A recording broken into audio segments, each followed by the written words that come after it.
주님 감사합니다. 날마다 예수 그리스도로 말미암는 복음의 능력과 부활 생명으로 우리에게 채워주셔서 오늘 하루 살아갈 때 피곤치 아니하며 곤비치 아니하도록 역사해 주옵소서. 성령께서 우리와 함께 동행하시어 우리 발이 닿는 곳마다 변화가 일어나게 하시고 섬김이 있게 하시고 큰 기쁨이 있게 하여 주옵소서. 육신이 연약하여 주님 의지할 수밖에 없는 성도님들 찾아가시어 위로와 평안과 믿음의 큰 확신을 더하여 주옵소서. 예수님의 이름으로 기도합니다. 아멘. 찬송가 95장 함께 부르시겠습니다.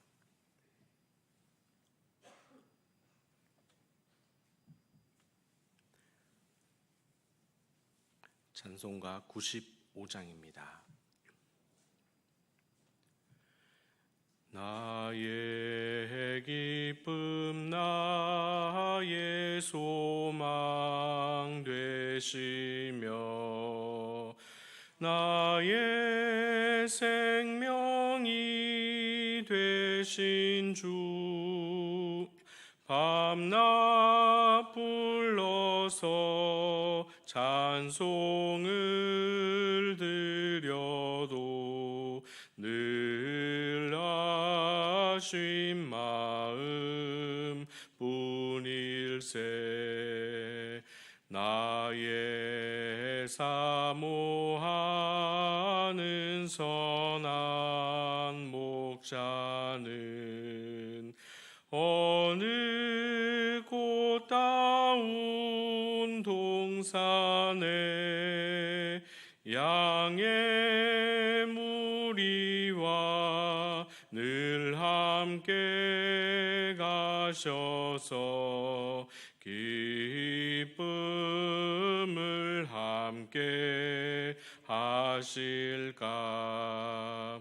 길도 없이 거친 넓은 들에서 갈 길 못 찾아 애쓰며 이리저리로 헤매는 내 모양 저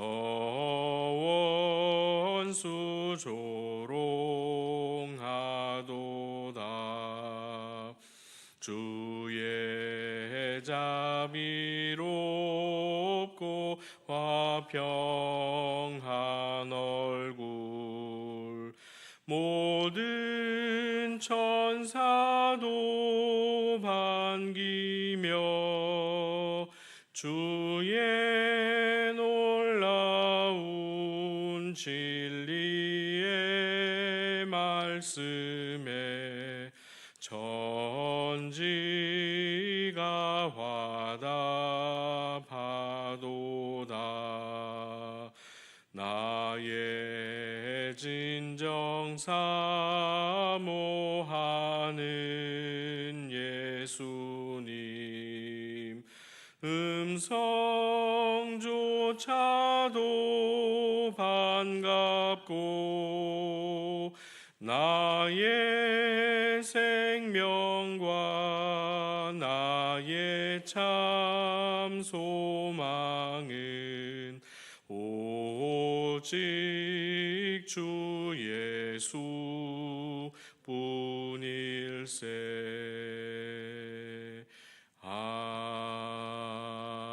아멘. 오늘 우리에게 주시는 하나님의 말씀은 사도행전 8장 4절에서 8절 말씀입니다. 어제와 동일한 사도행전 8장 4절에서 8절 말씀을 함께 봉독하겠습니다.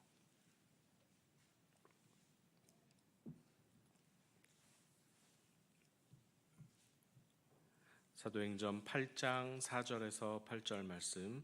그 흩어진 사람들이 두루 다니며 복음의 말씀을 전할새 빌립이 사마리아 성에 내려가 그리스도를 백성에게 전파하니 무리가 빌립의 말도 듣고 행하는 표적도 보고 한 마음으로 그가 하는 말을 따르더라. 많은 사람에게 붙었던 더러운 귀신들이 크게 소리를 지르며 나가고 또 많은 중풍병자와 못 걷는 사람이 나으니 그 성에 큰 기쁨이 있더라. 아멘.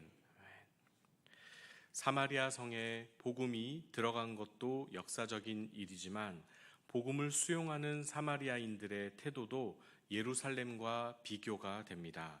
본문은 그 개략적인 장면을 소개하고 있습니다.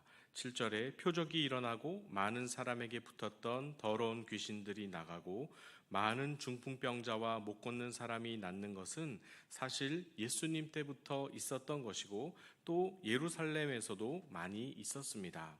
그런데 6절에 무리가 한 마음으로 빌립이 하는 말을 따랐다는 기록은 예수님을 십자가에 내주었던 예루살렘과 심지어 예수님을 3년간 따라다녔어도 여전히 자기들의 왕국에 마음을 쏟았던 제자들에게서도 볼 수 없었던 그런 특징입니다.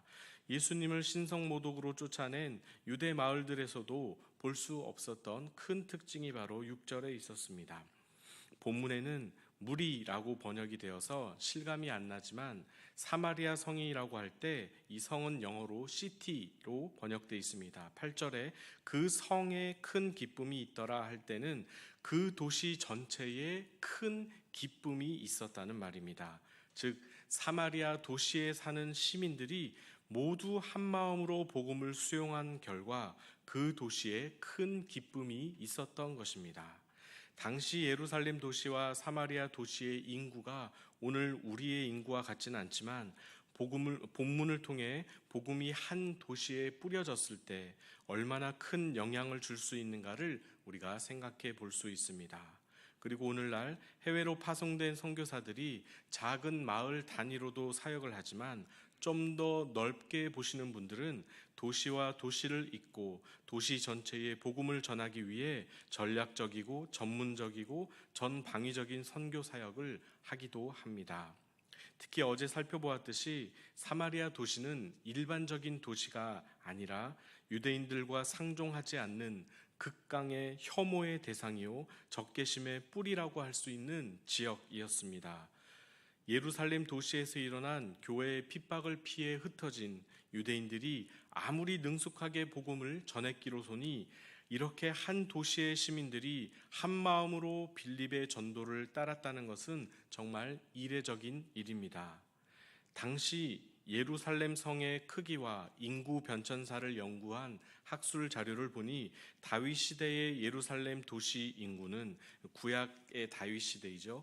그때 예루살렘 인구는 불과 2,000명에 불과했다고 합니다. 그런데 인구가 점점 늘어서 예수님 시대의 예루살렘 도시 인구가 약 6만에서 8만 명 사이였다고 합니다.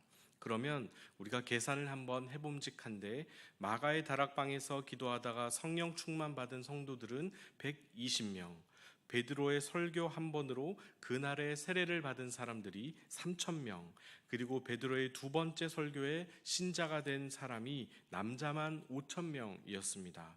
그 뒤로 제자의 수가 더 많아졌고 날마다 믿는 자의 수가 더해졌을 뿐 아니라 허다한 제사장의 무리도 이 도에 복종했으니 덧셈을 한번 해볼 수 있죠. 120명, 3,000명, 5,000명을 다 더하면 8,120명입니다. 그리고 5,000명에서 남자만 5,000명이었다는 기록을 토대로 여자들과 노인들도 있었을 것이라 가상하고 최소 3배수를 곱하면 그래서 10,000명을 더하면 약 18,120명이 되는 것이죠. 거기다 제자의 수가 더 심히 많아진 것과 허다한 제사장의 무리까지 최소한으로 더해도 약 2만 명의 그리스도인들이 예루살렘에 생겨난 것으로 봐도 무방할 것 같습니다. 아까 예수님 당시 예루살렘 총 인구수가 6만에서 8만이었는데 그 중에 2만 명이면 도시 전체의 약 3분의 1 혹은 4분의 1이 교회를 다니고 있었다는 말입니다. 그러니 이렇게 기하급수적으로 불어나는 그리스도인들을 보면서 예루살렘 성전 지도자들과 공회가 잔뜩 긴장할 수밖에 없었고 결국 스데반의 일을 빌미삼아 그날의 모든 교회를 박해할 수밖에 없었던 것입니다. 결국 성령 충만한 120명의 성도들이 복음을 전하고 가르친 결과 예루살렘 총 인구의 3분의 1이 주께로 돌아왔다는 이야기고, 또 그들이 온 사방으로 흩어져 복음을 전한 결과 사마리아 도시의 시민들까지 한 마음으로 복음을 듣고 끝난 정도가 아니라 그 말씀을 따랐다라고 표현합니다. 일심으로 그의 말하는 것을 쫓았다, 그의 말에 귀를 기울였다는 표현입니다. 오늘날 교회 성장학자들이 보면 불가능한 통계라고 말할 것 같습니다. 허접한 저의 계산으로 봐도 이 정도인데 실제는 얼마나 더했을지 상상해 봅니다. 저는 그 복음의 힘, 날마다 예수가 그리스도라고 가르치고 전했던 전도의 일 뿐만 아니라 사도들이 능욕을 당하고 채찍질을 당했으며 심지어 스데반 집사가 돌에 맞아 순교한 후 모든 교회를 덮친 큰 박해의 상황에서도 흩어진 사람들이 모든 땅으로 들어가 예수 그리스도의 복음을 전했을 때 결과적으로 8절 말씀처럼 그 성에 큰 기쁨이 있었다는데 감동되지 않을 수가 없습니다. 오늘날 이런 일들이 속초시에 일어나게 해 주옵소서, 복음이 서울을 뒤덮게 해 주옵소서 하고 거창하고 약간 무모하게 기도할 필요는 없지만 사도행전에 기록된 대로 한 도시 전체가 복음의 영향력 아래 변화되는 것을 보면서 한편으로는 우리가 너무 우리 자신을 과소평가하고 있는 것은 아닌가, 또는 이 복음의 능력을 신뢰하지 못하는 것은 아닌가, 무엇보다 그리스도인인 우리 자신이 복음을 부끄러워하고 있는 것은 아닌지 생각해 보게 됩니다. 최근 몇 년 전 저는 그렇게 한 도시 전체를 내다보며 복음화를 위해 사역하는 선교사님 한 분을 만날 수 있었습니다. 소속은 미국에 본부를 둔 건강한 국제연합선교단체인데 지역을 생각하는 접근법 자체가 많이 다르다고 느꼈습니다.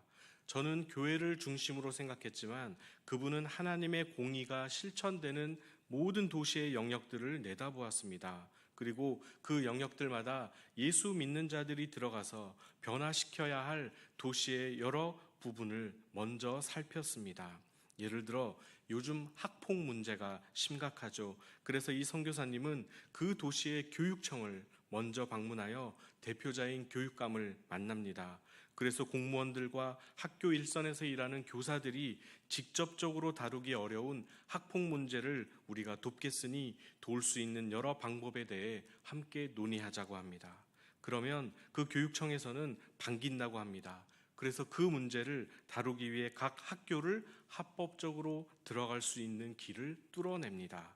그리고 성실하게 그 문제를 다루다가 믿는 선생님들이 눈에 띄면 그들을 모으기 시작합니다. 그리고 각 학교마다 그 선생님들의 모임을 주선하고 학폭 문제만 아니라 교내에 신앙을 가진 학생들의 지도 문제, 교사들의 영적 문제까지 폭넓게 다루기 시작합니다. 그래서 하나님의 말씀의 원리대로 가르치고 지도하고 돕다 보니 그렇게 하나둘 영향력이 생겨나게 되는 것이죠.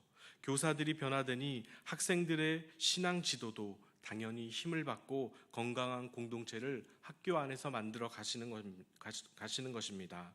접근 자체가 굉장히 공격적이나 매우 실제적이면서도 주도적인 사역의 전략을 가지고 교회가 미처 들어가지 못하는 영역으로 과감하게 들어가는 것을 보았습니다. 몇 년 전에는 경기도 판교 테크노밸리에 가득 들어선 국내 IT 기업들을 상대로 회사 내에 공간을 빌려 예배하는 한 목사님을 알게 되었습니다. 일주일에 한 번, 그것도 점심시간을 쪼개어 예배하고 김밥을 나누어 먹는데 영적으로 갈급한 IT 회사에서 일하는 직장인들이 기본 100명 이상씩 매주 모여 예배했습니다. 사모하면서 오늘은 무슨 말씀을 주실까 기대하는 마음으로 그 예배를 드리니 연주하는 기타도 없고 마이크도 회의실 마이크고 하니 별게 없는데도 그 예배가 감격이 되고 직장인들이 변화되었습니다. 한 번은 그 목사님을 제가 사역하던 교회 청년부 부흥회로 초청했는데 그 도시에 들어오실 때 막히는 도로 차 안에서 이렇게 생각했다고 합니다. 지나가다 보니 저기 MBC 방송국 건물이 보이던데 저기를 들어가서 예배하는 목사가 있을까? 저기도 갈급한 사람들이 꽤나 많이 있을 텐데 사역자가 없다면 참 안타까운 일이다, 이렇게 생각하셨다고 합니다. 아무도 그렇게 생각하지 않았는데 그분 눈에는 그런 것들이 보이는 것입니다. 이미 판교에서 그런 모임을 잘 만들어 오신 분이라 그 말이 예사롭게 들리지 않았습니다. 결국 우리가 믿지 않는 자들이 사는 공간으로 들어가지 않는 한 그들이 교회로 자발적으로 들어오기를 기도하고 전도하는 것이 어려워진 시대를 우리가 살고 있는 것입니다. 그래서 빌립의 전도에 사마리아 도시 시민들의 한마음으로 그의 말을 따른 것은 결국 복음을 들고 우리가 흩어져 가야 그들을 만날 수 있고 그들에게 복음을 전할 수 있다는 얘기가 됩니다. 오늘도 성도님들께서 살아가시는 삶의 모든 영역에서 만나는 모든 사람들을 대상으로 예수 그리스도를 전하거나 그분의 인격을 삶으로 나타내지 않으면 복음 전도의 이러한 힘을 경험하기가 어렵지 않을까 생각해 봅니다. 오늘 하루의 첫 시간을 여기서 예배하고 기도하신 후에 이제 각자의 삶의 자리로 흩어지실 때 주님, 오늘도 내가 만난 한 영혼에게 복음을 전하게 하옵소서, 예수의 성품으로 대하게 하옵소서 하면서 큰 기쁨의 복음을 전하기에 조금도 부족함이 없는 하루가 되시기를 예수님의 이름으로 축복합니다. 기도하겠습니다.